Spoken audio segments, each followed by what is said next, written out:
The bell above the diner door rang softly as the morning rush thinned into late afternoon calm. The place smelled like coffee that had been reheated too many times and bacon grease soaked into memories older than the checkered floor.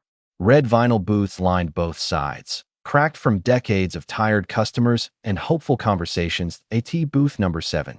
Emily Carter sat with her 2-year-old son, Noah, balanced gently on her hip.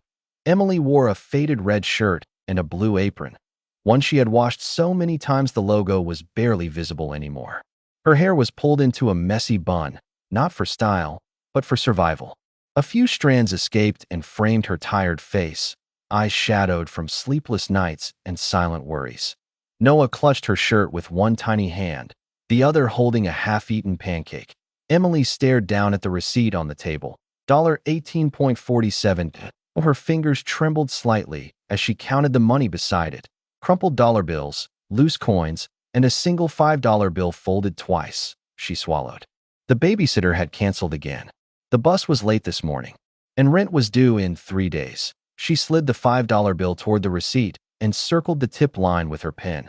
$5.00, it was all she could afford. She whispered, "I'm sorry," to no one in particular. Behind her, near the counter, an elderly man stood still. His name was Walter Hargrove. He wore a neatly pressed tin suit that didn't belong in a diner like this. His silver hair was combed back with care, his posture straight despite the weight of years. He had ordered nothing more than black coffee and toast, but he hadn't touched either. Instead, he watched. Walter noticed the way Emily hesitated before leaving the tip, the way she pressed her lips together like someone bracing for judgment, the way she kissed her son's head before gathering her things, as if that small act could protect him from a world that had already been too hard. Most people didn't notice women like Emily. Walter did, because decades ago, someone had noticed him. Flashback.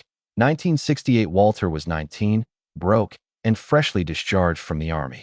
He had walked into a diner much like this one with empty pockets and a stomach that burned with hunger. He ordered the cheapest thing on the menu and left no tip. The waitress, an older woman with tired eyes, never scolded him. She refilled his coffee twice and slipped him a note when he left. "You matter.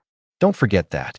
That note changed his life. It pushed him to work harder, to build something, to become someone who never forgot what it felt like to be invisible. Emily stood, adjusting Noah on her hip, and reached for her purse. That's when it happened. Her elbow brushed the table. The coins spilled. Pennies and nickels scattered across the floor, clinking loudly against the tile. Emily froze. Every sound in the diner suddenly felt too loud. Her cheeks burned as she knelt down, struggling to gather the coins while holding Noah, who had begun to fuss at a man in the booth. Nearby sighed loudly. "Unbelievable," he muttered. Emily's hands shook. Before she could reach the last coin, a polished leather shoe stepped into her view. Walter knelt down slowly. Ignoring the stiffness in his knees, he picked up the final coin and placed it gently into her palm. "You dropped this," he said softly. Emily looked up, startled. Thank you," she whispered. Walter glanced at the receipt on the table. The circled $5 tip, the carefully counted bills. He smiled, but not with pity, with respect. "That's a generous tip," he said to Emily's eyes welled with tears. "It's all I had." Walter nodded once, as if that told him everything he needed to know. Emily hurried toward the door, embarrassment urging her faster. She didn't see what happened next. The unexpected. Walter returned to booth 7. He took the receipt and flipped it over.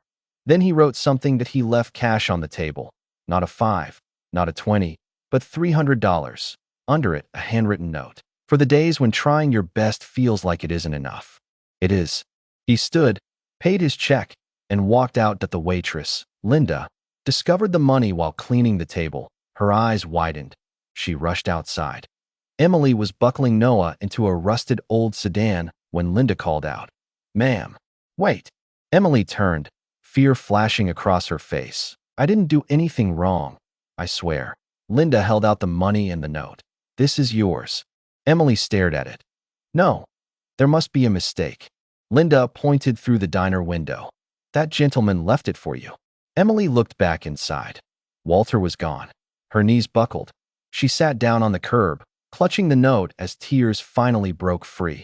Not the quiet kind, but the kind that comes when someone finally feels seen.